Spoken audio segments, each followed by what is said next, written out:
अब नए संशोधन में रोजगार की गारंटी 100 दिन से बढ़ाकर के 125 दिन किया गया है। साप्ताहिक वेतन यानी साप्ताहिक भुगतान होगा। ऐसा नहीं कि महीनों और वर्षों लग रहे हैं, अब हर सप्ताह लेबर ने काम किया तो साप्ताहिक उसे भुगतान होगा, और देरी होगी तो इसका मुआवजा भी देना होगा, यानी उसके लिए अतिरिक्त तो उसको ब्याज देना होगा। समय पर काम नहीं मिलने पर बेरोजगारी भत्ता अब कानूनी अधिकार हो गया है। यानी अगर कोई व्यक्ति कहता साहब मुझे काम चाहिए और काम नहीं दे रही है ग्राम पंचायत, तो उसके बदले में उसको भत्ता की गारंटी होगी। खेती के मौसम में किसानों को मजदूरों की कमी न हो, इसके लिए राज्यों को बुआई और कटाई के समय 60 दिन तक कार्य का विराम देने का अधिकार भी राज्यों को दिया गया है। राज्य तय करेंगे कि कब खेतीबाड़ी का समय है, उस समय मनरेगा के कार्य स्थगित रहेंगे, खेतीबाड़ी के कार्य के लिए लोग पर्याप्त संख्या में लोग मिल पाएंगे, और 125 दिन की गारंटी वर्ष भर में जो भी कार्य करने के इच्छुक हैं उन श्रमिकों को प्राप्त होगा। किसान और मजदूर दोनों के हित इसके माध्यम से सुरक्षित रखने की गारंटी दी गई है।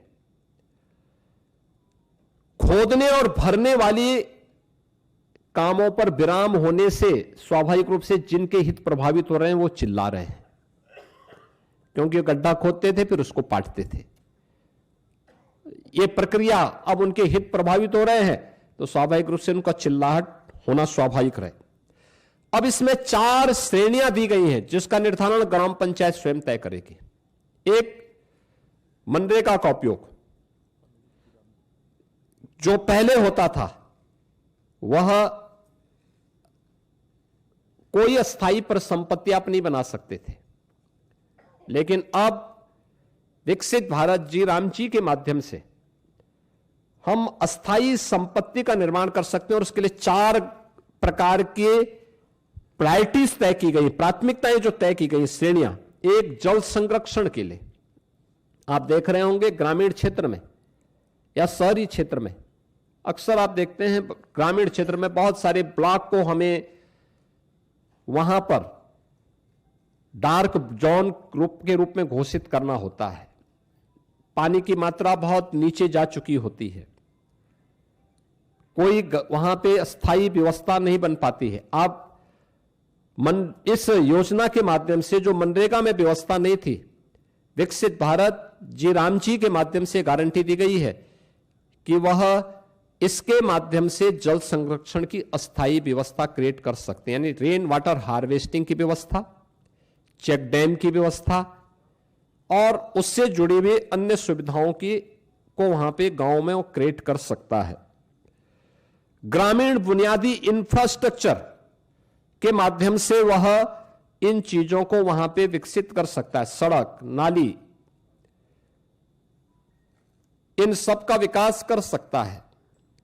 आजीविका संबंधी इंफ्रास्ट्रक्चर को भी इसके माध्यम से क्रिएट कर सकता है, खेल का मैदान बना सकता है, ओपन जिम का निर्माण कर सकता है। गांव के पास पैसा है, गांव के पास लैंड है, गांव की मार्केट मंडी बना सकता है। गांव में सड़कों पे जहां तहां जो मंडी बनी हुई है उसको हटाकर उसको व्यवस्थित रूप से दुकानें बनवा करके एक अच्छे खाली जगह पर उसको अस्थायी रूप से सड़क से हटा करके एक सिस्टम के साथ जोड़ सकता है, जिससे सुरक्षा की गारंटी उस दुकानदार के पास भी हो जाएगी और साथ साथ गांव के पास एक इनकम का माध्यम भी हो जाएगा। इस प्रकार की उसको भी किया जा सकता है। और प्रतिकूल मौसम घटनाओं से निपटने और आपदा तैयारी हेतु भी विशेष कार्य किए जा सकते हैं, यानी बाढ़ प्रबंधन के लिए गांव से जुड़े हुए छोटे छोटे कार्य हैं, उसके लिए शासन पे उनको निर्भर रहना पड़ता है। अब इसके लिए निर्भरता की आवश्यकता नहीं, ये सारी चीजें वहां पर उपलब्ध। आप इस विकसित भारत जी राम जी की इस स्कीम के माध्यम से इस अधिनियम आपको ये गारंटी दे रहा है।